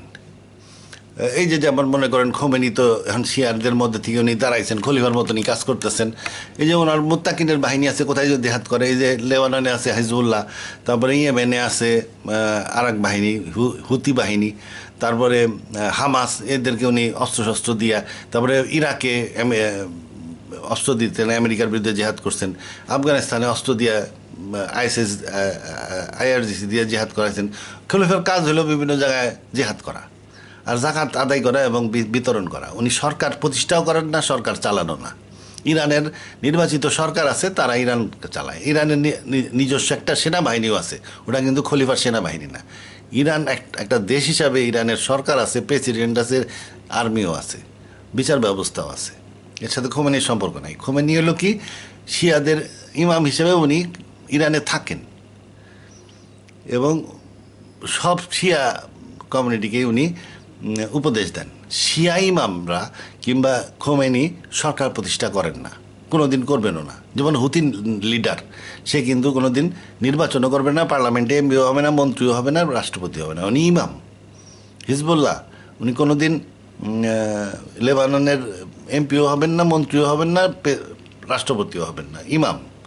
ইসলামীর ইমামতিটা হইল খলিফা থাকবেন, রিজিয়নাল ইমামও থাকতে পারেন এবং গ্রাম পর্যায়ে মসজিদ থাকবে, মসজিদ ভিত্তিক সমাজ। ইমাম মসজিদের ইমামই মানুষের ইমাম, উনি মসজিদ থেকে সমাজে ইসলাম প্রতিষ্ঠা করবেন যেন সবাই ইসলাম ধর্ম অনুযায়ী চলে। এটা হলো একটা কথা। আর এই যে দারুস সালামের বাইরে ধর্মপ্রচার কীভাবে হবে, যেমন ইন্ডিয়া, আমেরিকা, ইউরোপ, আফ্রিকা, এইসব জায়গায় ধর্মপ্রচার কীভাবে হবে, এটাও আল্লাহ ইনডাইরেক্টলি নির্দেশন দিয়ে রাখছে। খিজিরের গল্প শোনাই দিচ্ছে, আসাফের কাফের গল্প শোনাই দিচ্ছে এবং প্র্যাকটিক্যালিও আমরা কি দেখতেছি, 1400 বছর পার হয়ে গেছে, আমরা প্র্যাকটিক্যালি আল্লাহর প্ল্যান তখন দেওয়া যায়। কোরআন পড়ে বুঝতে হবে না, দেখে বুঝবো আমরা, দেখে আমরা বুঝছি যে তাই তো আল্লাহ কইছিল mother of city and people around হার, শহরের মা এবং আশেপাশের লোক। তার মানে আল্লাহ বুঝাইছিল পারস্য সাম্রাজ্য এবং রোম সাম্রাজ্য। তখন বুঝি নেই, এখন তো বুঝি, এখন ইতিহাস পড়লেই বুঝি। আচ্ছা, তারপরে এই দারুস সালাম হয়ে গেল, তাহলে মরক্কো টু হিমালয়। তাহলে এই দারুস সালামের বাইরে ইন্ডিয়া এবং অন্য অন্য জায়গায় চীন, আমেরিকা কে ধর্মপ্রচার করবে? কোরআনে ইন্ডিকেশন দেওয়া আছে, বুঝাই দিছিল আল্লাহ যে হ্যাঁ হবে খিজির এর মতন লোক দিয়া, পীর পীর পীর পীর মাসাইক দিয়া। আমরা এখন প্র্যাকটিক্যালি দেখতেছি, তাই তো আল্লাহ তো এইটাই বুঝিয়ে ফেলছিল রে, তখন বুঝি নেই, এখন ইতিহাস পড়ে বুঝছি ভারতে ইসলাম প্রচার হয়েছে পীরদের দিয়া, ইন্দোনেশিয়া, মালয়েশিয়া পীরদের দিয়া, তুরস্কে পীরদের দিয়া, আফ্রিকায় পীরদের দিয়া। পীররা এলো দারুস সালামের বাইরে ধর্মপ্রচার করবে এবং এইখানে অনেক ক্ষেত্রেই মুসলমান মাইনরিটি থাকবে। এইখানে হইলো লাকুম দিন হুকুম ওলিয়া দিন। এখন আপনি বলতে পারেন, ওই বেটা তোমার যে এনে শক্তি আছে, এনে লাকুম দিন হুকুম ওলিয়া দিন নাই, এনে তুমি এই যে ইয়াজিদদেরকে মেরে ফেলাইলে আর তাদের মেয়েগুলা, ইয়াজিদি মেয়েরা খুবই সুন্দর, দাসী বানায় নিয়ে গেল ISIS, হেনে লাকুম দিন হুকুম অলিয়া দিন হইল না। আর এখন এখানে তোমার শক্তি নাই, এখানে তুমি লাকুম দিন হুকুম অলিয়া দিন নই আইসাও। হ্যাঁ বলতে পারে, বললে কিছু করতে পারবে না, বইলেই শেষ। কারণ মুসলমানদের রক্ষা করে আল্লাহ, আল্লাহর পলিসিতে আমি আছি। আমার দায়িত্ব আমার না, আমার দায়িত্ব আল্লাহর। গায়ের লোম ফালানোর ক্ষমতাও বুঝবাবাজির নাই। কত গেল, রোম সম্রাট গেল, পারস্য সম্রাট গেল, চেঙ্গিস খান চলে গেল, আর পৃথিবীর মধ্যে সর্বকালের সবচেয়ে শক্তিশালী দেশ USSR বা USA, বুশ, তার সাথে ক্ষমতা, ওখানে বসে বসে সুইচ চাপ দিব, দুনিয়া ধ্বংস হয়ে যাবে, কিছুই করতে পারে নাই। প্রোটেকশন পলিসি আল্লাহর, প্রোটেকশন আল্লাহর, ওই নিয়ে চিন্তা আমার আপনার করার দরকার নাই। যেখানে লাকুম দিন কুমলিয়া দিন, সেখানে লাকুম দিন কুমলিয়া দিন। এখন বাংলাদেশ কি? বাংলাদেশ এখন লাকুম দিন কুমলিয়া দিনের লোক, আমরা তো দারুস সালামের ভিতরে পড়ি নাই। অতএব আমাদের এখানে সবাই সবার ধর্ম পালন করতে পারে। তবে হ্যাঁ, এই 4th জেনারেশন আহমেদীদের, কাদিয়ানীদেরকে বুঝাইয়া বলতে হবে, ভাই কোরআনে ফেরত আসো, ওই সব কনসেপ্টের মধ্যে যাও না, দুর্যোগে চলে যাবা। খালি কাদিয়ানি কেন, ওই আহলে হাদিস আর সুন্নিদেরকেও বুঝাইতে হবে। এটা একটা কথা। ইসলাম কিন্তু তাই বলে কিন্তু আমি বললাম ইসলামের নেতৃত্ব মানে খেলাফত খলিফার আন্ডারে থাকে, খলিফা জিহাদ করার ক্ষমতা আছে, তার আন্ডারে একটা জিহাদি ফোর্স থাকে, যেমন IRGC। আর কি থাকে, খলিফা জাকাত আদায় করেন মসজিদের মাধ্যমে, পুনর্বিতরণ করে জাকাত খরচ করেন মসজিদের মাধ্যমে। উনি সরকার প্রতিষ্ঠা করেন না। ইসলাম প্রতিষ্ঠা হয় কিভাবে? গ্রামের মসজিদের মাধ্যমে। গ্রামের মসজিদের ইমাম তার সহায়তাকারীদের মাধ্যমে গ্রামের লোকজন যেন ভালো থাকে, চুরি ডাকাতি মদখোর এগুলো না হয়, এটা উনি নিজে দেখেন, ডাইরেক্টলি দেখেন। এটাই হলো ইসলামের প্রয়োগের সবচেয়ে ভালো জায়গা। এর উপরে জায়গা নাই।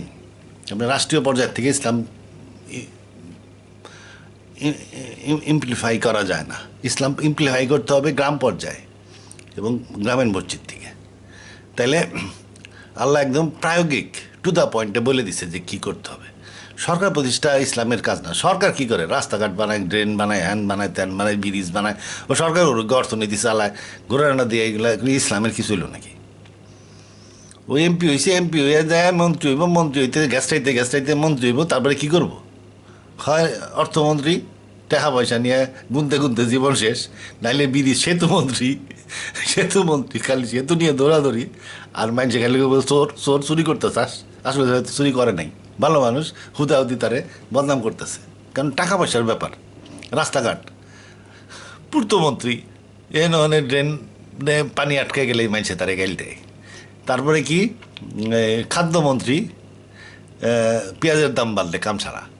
তারপরে কি এগুলো থ্যাঙ্কলেস জব, এবং এই সরকারের বদনাম হবেই, মানুষের মুখ মাটি ছাড়া ভরা যায় না, এবং সরকারের বদনাম হবে, এবং সেই সাথে ইসলামী সরকার হলে সরকারের সাথে সাথে ইসলামেরও বদনাম হয়ে যাবে।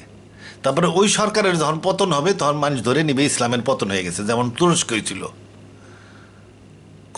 খলিফার পতন হয়ে গেল, কামাল আতাতুর্ক চলে আসলো, মানুষ বোরখা ফালাই দিয়ে ন্যাংটা হইয়া মেয়েরা প্যান্ট আর পরে না, জাঙ্গাপুরে এই রাস্তা দিয়ে বেরিয়ে গেল।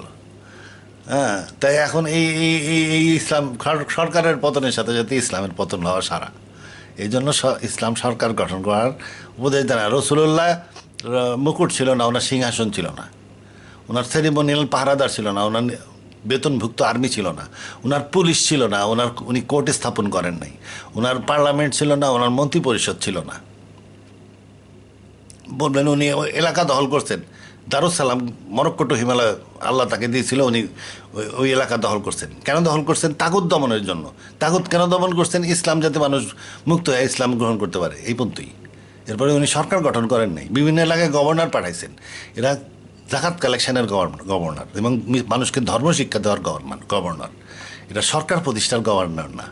এর মধ্যে একজন গভর্নরই সরকার প্রতিষ্ঠা করে বসে আছিল, ওর নাম মুয়াবিয়া। সে আসলে সরকার প্রতিষ্ঠা করে নাই, সরকার প্রতিষ্ঠা করার বুদ্ধি তো সে পাইতো না, আসলে সে রেডিমেড একটা এই রোম সম্রাটের রেডিমেড সরকার দামেশকে পাইছিল, এবং খ্রিস্টানরা ওদেরকে সাহায্য দিয়েছিল, ওনারা সাহায্য দিয়েছিল। উনি খ্রিস্টান মেয়ে বিয়ে করে দেখছে যে ভালো তো সরকার টরকার বানায় ফেলে, উনি বিদ্রোহী হয়ে একটা বিরাট একটা গ্যাঞ্জাম করে রাজতন্ত্র প্রতিষ্ঠা করছেন, খিলাফত ধ্বংস করে দিয়েছেন। তো যাই হোক, খেলাফত মানে সরকার না, খেলাফত খলিফার কিছু ক্ষমতা থাকে সরকারদের উপরে। কোনো সরকার যদি ইসলামী আইন না মানে, যেমন ইসলামের 2-3টা আইন আছে, চুরি করলে হাত কেটে দিতে হবে, জেনা করলে দৌড়া মারতে হবে, এই 2টা আইন আছে, এই 2-3টা আইন আছে। এই 2-3টা আইন যদি কোনো সরকার কোর্টে জারি না করে, কোর্টে তো সব আইন চলবে, ওর সাথে খালি 2-3টা অপরাধ করলে তার রায় হবে ইসলামী অনুযায়ী, বিচার ব্যবস্থাও ইসলাম অনুযায়ী হবে। এই 2-3টা ক্ষেত্রে জেনা এবং চুরি, মানে অর্থনৈতিক এবং জেনা জাতীয়, এই 2টা ক্ষেত্রে ইসলামী আইন না মানলে খলিফা ওই সরকারে বলতে পারে যে সরকার, মনে করেন মরক্কো সরকার মানতেছে না, এই 2 আইনের একটা আইন মানে না, মরক্কো সরকারে খলিফা বলে দিল এই ইসলামের এই আইনটা তোমার কোর্টে মানা হচ্ছে না, মেনে চলো। মরক্কো সরকার মেনে নিবে, খলিফানের সবাই মেনে নেয় সাথে সাথে। দেন না, ইরানের লোক, খোমেনির কোনো ক্ষমতা নাই, কিন্তু খোমেনির মুখ দিয়ে যাই পারিব, ইরানের লোক তাই করবো, একদম সরকার থেকে শুরু করে সবাই, কিন্তু প্র্যাকটিক্যালি তো ওনার ক্ষমতা নাই, উনি অভিভাবক। সেরকম সারা পৃথিবীর লোক খলিফা হইলে দেখবেন যে সারা পৃথিবীর সরকাররা তারা মেনে নিচ্ছে।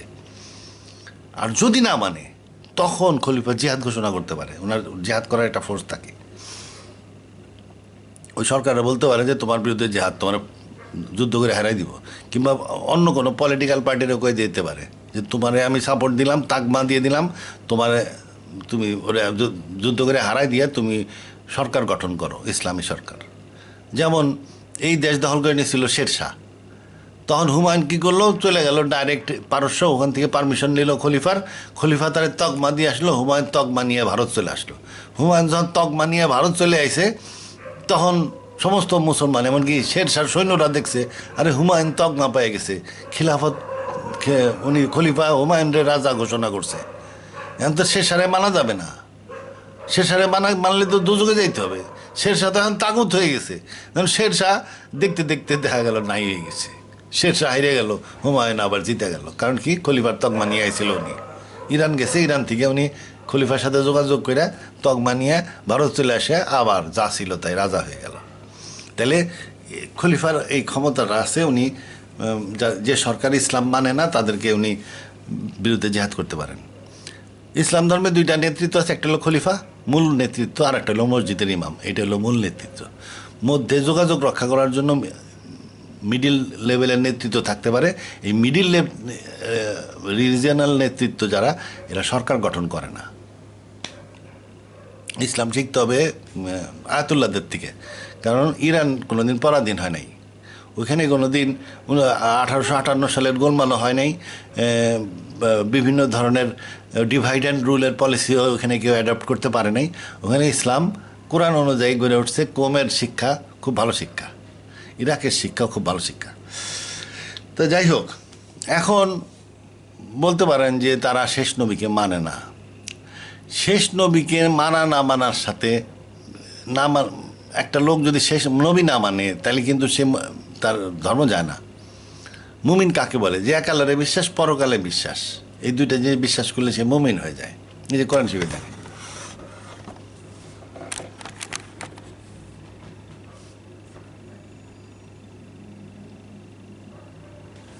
Those who believe the Quran, যারা কোরআন বিশ্বাস করে, and those who follow the Jewish, ইহুদি, অ্যান্ড খ্রিস্টান এবং খ্রিস্টান, and Sabians, any who believe in God, যে এক আল্লাহরে বিশ্বাস করে, অ্যান্ড দ্য লাস্ট ডেট, পরকাল বিশ্বাস করে, এবং সৎ কাজ করে। তাহলে এক আল্লাহরে বিশ্বাস, পরকালে বিশ্বাস এবং সৎ কাজ, এই তিনটা কাজ করলে সে আল্লাহর কাছ থেকে পুরস্কৃত হবে। তাহলে মুমিন বলতে এক আল্লাহরে বিশ্বাস এবং পরকালে বিশ্বাস, এইটা বোঝায় মুমিন। আর কোরআনে যে আরেকটা বিশ্বাসের কথা আছে, বিস্তারিত বিশ্বাস, এটা হলো মুত্তাকিনের বিশ্বাস, মুমিনের বিশ্বাস না। মুত্তাকিন কিন্তু হাই লেভেল। মুত্তাকিনের বিশ্বাস কি লাগবে?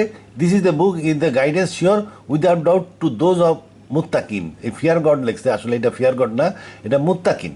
মুত্তাকিনদের জন্য এটা গাইডেন্স। মুত্তাকিনরা কি বিশ্বাস করে? গায়েবে বিশ্বাস করে, নামাজ পড়ে, জাকাত দেয়, সমস্ত বই বিশ্বাস করে, নবীদেরকে বিশ্বাস করে। তাহলে এটা হলো মুত্তাকিনদের বিশ্বাস, অনেক ডেলিভারেট, তারা উঁচা লেভেলের বেসতে যাবে।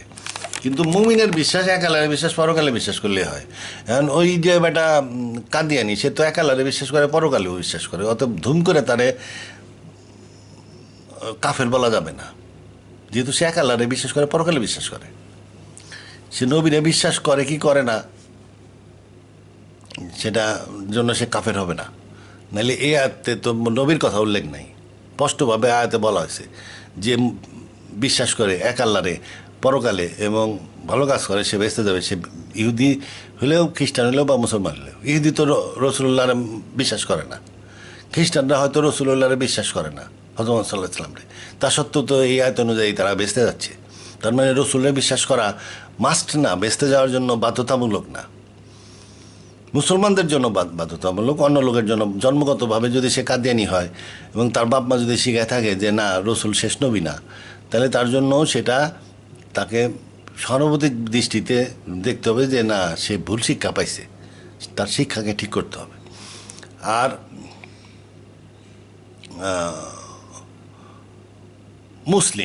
মুসলিম কাকে বলে? মুমিন তো বললাম এক আল্লাহর বিশ্বাস, পরকালে বিশ্বাস, মুমিন হয়ে গেল। মুসলিম কাকে বলে? মুসলিম মানে অনুগত, যে খলিফার অনুগত তাকে মুসলিম বলা হয়। যদি কোনো মুমিন খলিফার অনুগত্য করে, খলিফা যা বলে সেটা শুনে খলিফারে জিন্দাবাদ বলে, তাহলে সে মুসলমান হয়। খলিফার বিরুদ্ধে গেলে নন মুসলিম হয়ে যায়। তাহলে মুসলমান হওয়াটার সাথে ইসলামের তেমন করে একটা সম্পর্ক নেই। তবে হ্যাঁ, মুসলমান হইলে সে সব বেশি হবে এবং উঁচা বেচতে যাবে। মুত্তাকিন হইলে আরও উঁচা বেচতে যাবে। মুমিন হইলেন, মরে যায় দেখা গেল যে আপনার সবুজ বেচতে ঢুকাই দিছে, এনে খালি জঙ্গল, হুরপুরি দেখলেন জঙ্গলি টাইপ, গেছে তার দিকে অগ্রসর হওয়ার সাথে সাথে দেখলেন যে দৌড় দিয়া জঙ্গলে ঢুকছে, আর খুঁজে পাওয়া যায় না। এটা হলো মুমিন, সাধারণ বেচত। যত উপরে যাইবেন তত ভিআইপি হইতে থাকবেন। নাইমিন বিশাল, গেলমানরা খাওয়া নিয়ে আসবে ঘুরে ঘুরে, 5 স্টার। আর ফেরদাউস উঁচা লেভেলে, অনেক উঁচা, আর সাধারণ লেভেলে হইতেছে সাধারণ লেভেল। তাহলে এইসব জিনিস চিন্তা করে বুঝতে হবে। ধুম করে একজনরে নন মুসলিম ঘোষণা করা ঠিক না। তবে এই ব্যাপারে আরও চিন্তা ভাবনার দরকার আছে, কোরআন অনুযায়ী চিন্তা করতে হবে। আল্লাহ হাফিজ।